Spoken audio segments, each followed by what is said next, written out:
আসসালামু আলাইকুম রহমতুল্লাহ বারাকাতুহ। বিসমিল্লাহির রহমানির রহিম। শুরু করছি আল্লাহর নামে, যিনি পরম করুণাময়, অতি দয়ালু। আমি আশরাফুল শেখ। আপনারা দেখছেন মুর্শিদাবাদ ইসলামিক টিভিতে কিছু গুরুত্বপূর্ণ বিষয় তুলে ধরেছি ইনশাল্লাহ আল্লাহর রহমতে। এবং ইসলামের বিরোধিতা যারা করে তাদের পক্ষে এই ভিডিওটি শেয়ার করেছি। শুধু এ নয় যে শুধু মুসলিম যে কষ্ট পাচ্ছে তা নয়, আমরা সর্বপ্রথম দেখছি মুসলিম ইসলাম একটি মাযহাবকে কেন্দ্র করে টার্গেট করে শুরু করেছে, সেটা আমরা বুঝতে পারছি।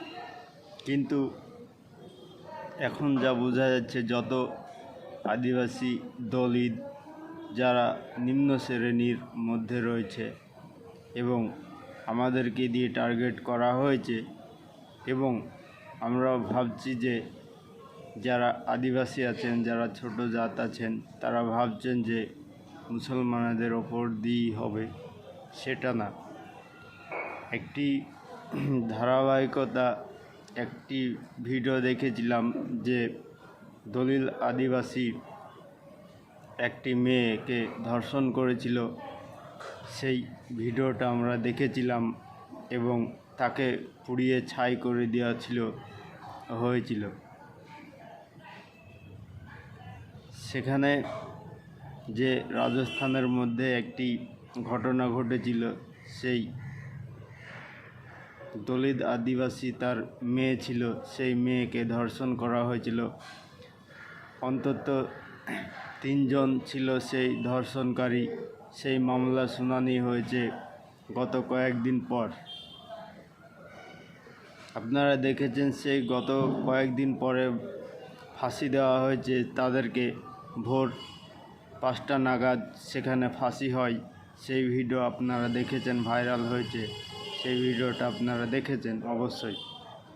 এবং মেন সমস্যা হচ্ছে যে আমাদেরকে টার্গেট করছে মুসলিম সম্প্রদায়কে নিয়ে টার্গেট করছে। কিন্তু যারা দলিত, আদিবাসী, ছোট জাত, নিচু জাত, তাদেরকেও একদিন এই টার্গেটের মধ্যে যারা নাথুরাম গডসে, যারা আরএসএসের পরিচালিত, এবং যে বিজেপির ন্যাশনাল হাইওয়ে, আপনারা জানেন যে সেখানে কোনো নিয়ম কারণ অনুযায়ী কোনো কথা বলে না। এরা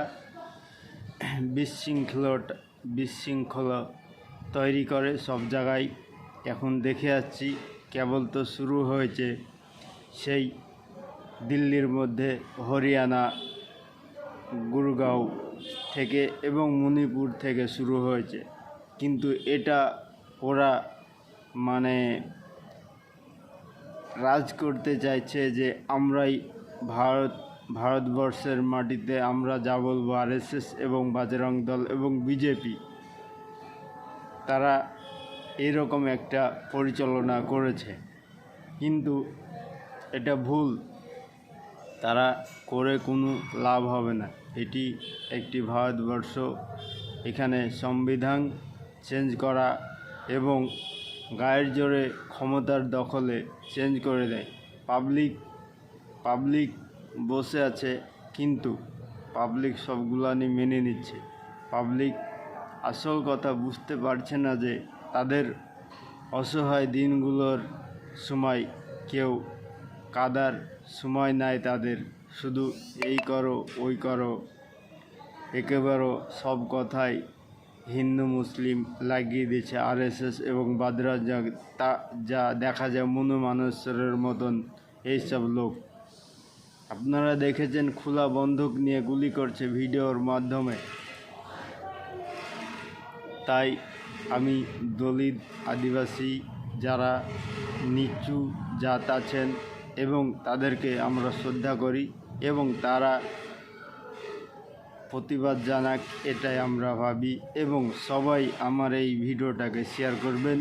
অবশ্যই আমি একটি ভিডিও আপলোড দিয়েছি আমার ইউটিউবে, এবং চ্যানেলটাকে সাবস্ক্রাইবার করে দিবেন দয়া করে। আসসালামু আলাইকুম ওয়া রাহমাতুল্লাহি ওয়া বারাকাতুহু। इस्लाम इजाजत देता है कि घर से बाहर निकलो, आग को बुझाओ। ये मत मानिए कि सिर्फ मुसलमान टारगेट है। मुसलमान तो पहला टारगेट, दूसरा टारगेट दलित है, तीसरा टारगेट ट्राइबल है, चौथा टारगेट ओबीसी है, पांचवा टारगेट गरीब है, और आखिरी जो मुद्दा है वो ये है कि कैसे इस देश में मनुस्मृति लाया जाए और सारे लोगों को पढ़ाई से रोका जाए और इनके शासन को सदियों सदियों तक जारी किया जाए। ये मुद्दा है। एक्शन क्या होना चाहिए? प्लानिंग ये है कि जिस तरह से इन्होंने मास डिसइंफ्रेंच करने की आपको कोशिश की है, आप अपने को इनफ्रेंचाइज करने की कोशिश कीजिए। कैसे इनफ्रेंचाइज करेंगे?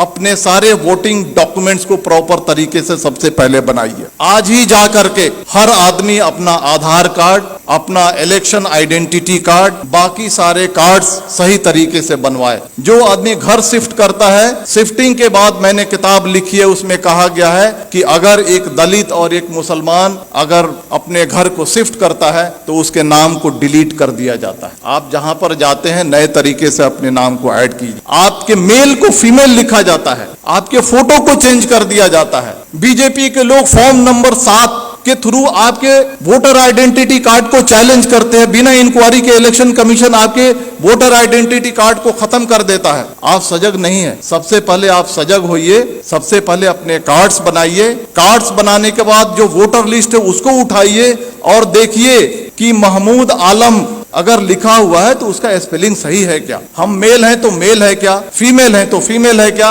हमारा फोटोग्राफ है क्या? इन सारी चीजों को इंश्योर कीजिए और इंश्योर करने के बाद आप यूनाइट होइए। और यूनाइट होने के बाद जिस तरह से इलेक्टोरिकली ये सरकार आपके सर पे बैठी है, उसी तरह से इलेक्टोरिकली इस सरकार को उठा के फेंक दीजिए। जिन लोगों ने कहा था माइनॉरिटीज, मुस्लिम्स, क्रिश्चियन, सिख, बौद्ध, जैन, पारसी 19.6% है, लगभग 20% है। दलित 16.5% है, कितना हो गया? 36.5%। ट्राइबल 8.5% है, कितना हो गया? 45% हो गया। अगर सेकुलर जो हमारे ओबीसी हैं और सेकुलर जो हमारे अपर कास्ट हैं, अगर इनको मिला दिया जाए तो हमारी तादाद 60 के ऊपर जाती है। और अगर हम चाह लें प्रॉपर तरीके से यूनाइट हो जाएं, प्रॉपर तरीके से अज़्म कर लें, प्रॉपर तरीके से साइलेंट रिवॉल्यूशन के लिए अगर हम तैयार हो जाएं तो इस सरकार को हम इलेक्टोरिकली उखाड़ फेंक सकते हैं। और इसके लिए आपको तैयार होने की जरूरत। तो मेरे कहने का मतलब है कि दोस्तों, ये जो सारी चीजें जो आपके सामने फैक्ट्स हो रही हैं, ये हिंसा नहीं है, ये मणिपुर नहीं है, ये कश्मीर नहीं है,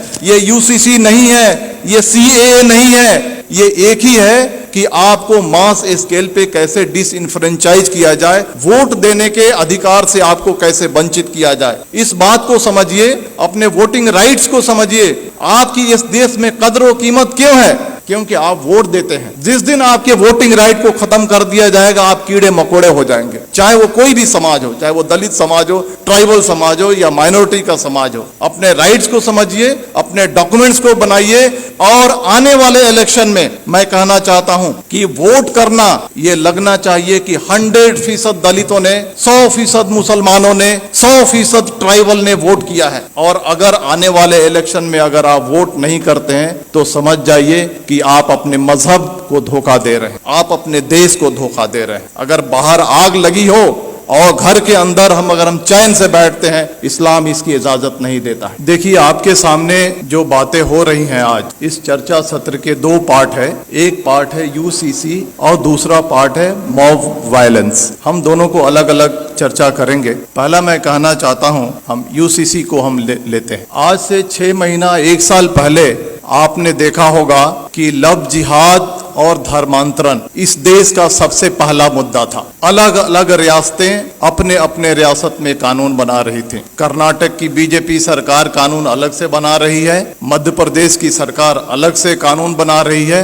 हरियाणा की खट्टर सरकार अलग से कानून बना रही है, धामी सरकार अलग से कानून बना रही है, योगी सरकार अलग से कानून बना रही है। मैं आपको कहना चाहता हूं कि हिंदू, मुसलमान, सिख, ईसाई ये सारे राष्ट्रीय स्तर के मजहब हैं भारत में। अगर एक मजहब से धर्मांतरण करके अगर कोई दूसरे मजहब में जाता है, अगर सरकार को लगता है तो ये राष्ट्रीय समस्या होनी चाहिए, तो सरकार एक कानून बना करके इस समस्या को हल क्यों नहीं करती है? मल्टीपल स्टेट्स में मल्टीपल कानून क्यों बनते हैं? सरकार का मकसद है कि लव जिहाद और धर्मांतरण के जरिए जो हमारा जो सामाजिक स्पेस है उसको कम्युनलाइज किया जाए और जो इलेक्शन का जो माहौल है उसको पोलराइज किया जाए और पॉलिटिकल बेनिफिट उठाया जाए। तो बीजेपी का जो एजेंडा है, चाहे वो लव जिहाद हो, धर्मांतरण हो या 2014 से लेकर के आज तक के जो भी फंडामेंटल चेंजेज आए हैं, ये पॉलिटिकल प्रोजेक्ट है। पॉलिटिकल प्रोजेक्ट किस लिए है? To gain political benefit. उसी तरह से यूसीसी आ रहा है। अगर सरकार को लगता है कि यूसीसी आनी चाहिए और राष्ट्रीय समस्या है, तो आसाम का चीफ मिनिस्टर हिमंता बिस्वा शर्मा क्यों कहता है कि हम पॉलीगेमी पे कानून बनाएंगे? धामी सरकार उत्तराखंड का क्यों कहता है हम यूसीसी पे ड्राफ्ट लेकर के आएंगे? आप देखिएगा मेरी बात, यू मार्क माई वर्ड, कुछ दिन के बाद योगी सरकार अलग ड्राफ्ट लेकर के आएगी, कुछ दिन के बाद मध्य प्रदेश की शिवराज सरकार अलग ड्राफ्ट लेकर के आएगी। और इसका मकसद है कि ये उनका पॉलिटिकल प्रोजेक्ट है। और पॉलिटिकल प्रोजेक्ट किस लिए है? समाज को पोलराइज करने के लिए। अब सवाल उठता है कि इसका मकसद समाज को पोलराइज करने के लिए है, तो हमें क्या करना चाहिए? जहां तक यूसीसी का सवाल है, बड़े बड़े वक्ता, बड़े बड़े दानिश्वर कहते हैं सबसे ज्यादा जो नुकसान होगा वो क्रिश्चियंस को होगा, सिख को होगा, ट्राइबल्स को होगा, दलित को होगा। हमारी जिम्मेदारी है, सरकार देखिए 2014 से लेकर के आज तक जो चाहती है वो करते आई है। अगर वो चाहेगी कि यूसीसी लाएं तो हम रोक नहीं सकते हैं, लेकिन हम जो कॉन्स्टिट्यूएंट्स जो उनको वोट करते हैं उनको ये एजुकेट कम से कम कर सकते हैं कि ये जो है आपको बर्बाद करने के लिए लाया जा रहा है। इसके कॉन्स्टिट्यूएंट्स कौन है? ट्राइबल्स हैं, दलित हैं, मुस्लिम्स हैं, अदर माइनॉरिटीज हैं। इन सब को हमको एजुकेट करना है कि आपके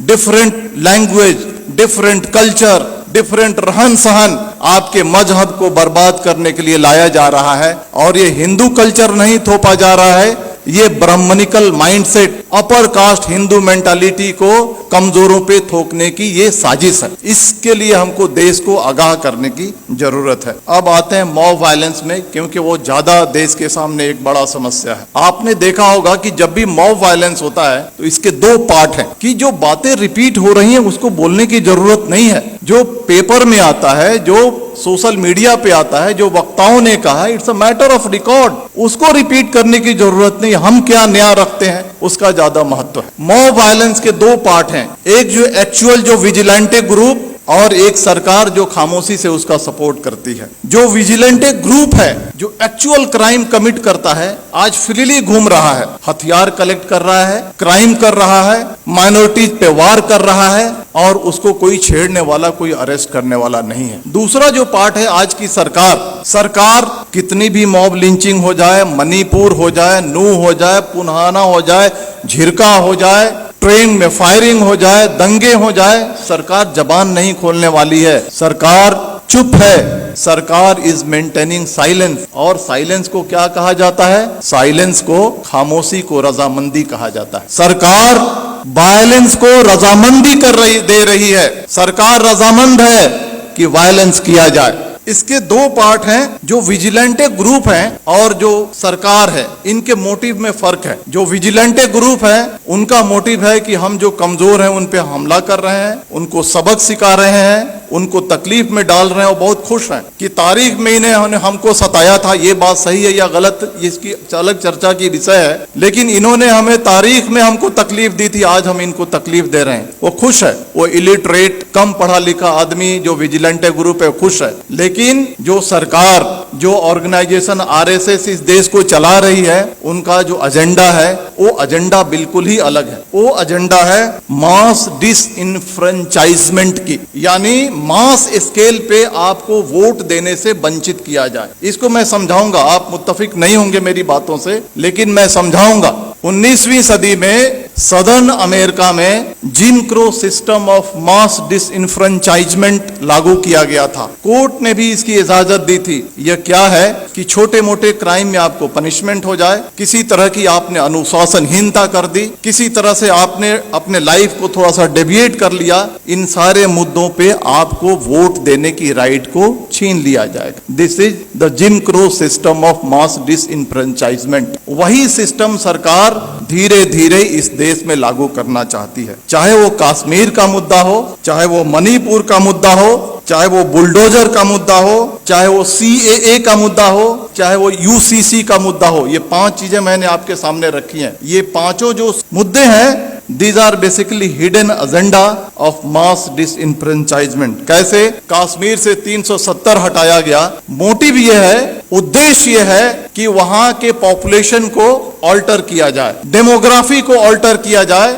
जो मुसलमान चीफ मिनिस्टर बनता है उसको हटा करके अपर कास्ट बनिया या ब्राह्मण या राजपूत वहां पे चीफ मिनिस्टर बैठाया जाए। मणिपुर का जो मामला है, मणिपुर के मामले को हद से ज्यादा तूल इसलिए दिया जा रहा है, सरकार खामोश है, कि वहां के डेमोग्राफी को चेंज किया जाए और वहां के जो लोग हैं जो वोट करते हैं उनको रोका जाए और बीजेपी के रास्ते को साफ किया जाए। बुलडोजर जो चलाया जाता है, बुलडोजर चलाने के बाद आपका घर खत्म हो जाता है, आपकी पहचान खत्म हो जाती है, आप अपना वोटर आईडी कार्ड नहीं बना सकते हैं, आप बहुत सारी चीजों से वंचित हो जाते हैं। आप ये जो बुलडोजर चलाया जा रहा है, it's a part of disenfranchisement. CAA जो आया था, आपने देखा ना कि एनआरसी करेंगे, फिर सीएए को लागू करेंगे, करोड़ों करोड़ों की तादाद में मुसलमानों को डिसइनफ्रेंच करने की ये साजिश थी। यूसीसी जो लाया जा रहा है, छोटे छोटे सिविल मैटर्स को कैसे उसको पनिश करके और उस पनिशमेंट को आधार बना करके आपके वोटिंग राइट्स को छीना जाएगा। आज आपने देखा ना,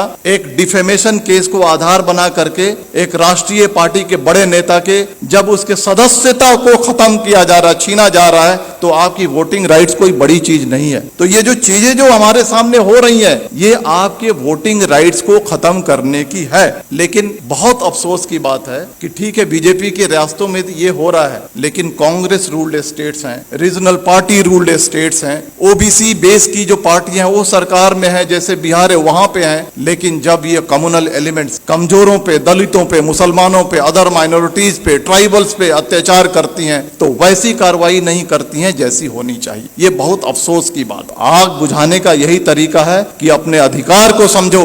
ये नहीं कि हम तफरीह पे निकल गए, ये नहीं कि हम बिहार के हैं तो हम बॉम्बे में हैं तो हम वोट नहीं करेंगे। 10-10 हजार रुपए खर्च करो, फ्लाइट से जाओ, 1 महीना की तनख्वाह को अपने खर्च करो, लेकिन जहां पे तुम्हारा वोट है वहां पर जाकर के 100% ऐसा रिकॉर्ड होना चाहिए, हिस्ट्री में ये बात आनी चाहिए कि आने वाले इलेक्शन में जितने जो कमजोर तबके थे भारत के, उन्होंने 100% वोटिंग की, और तभी जाकर के ये देश बचेगा। इतनी ही बात करके मैं अपनी बात खत्म करता हूं। धन्यवाद।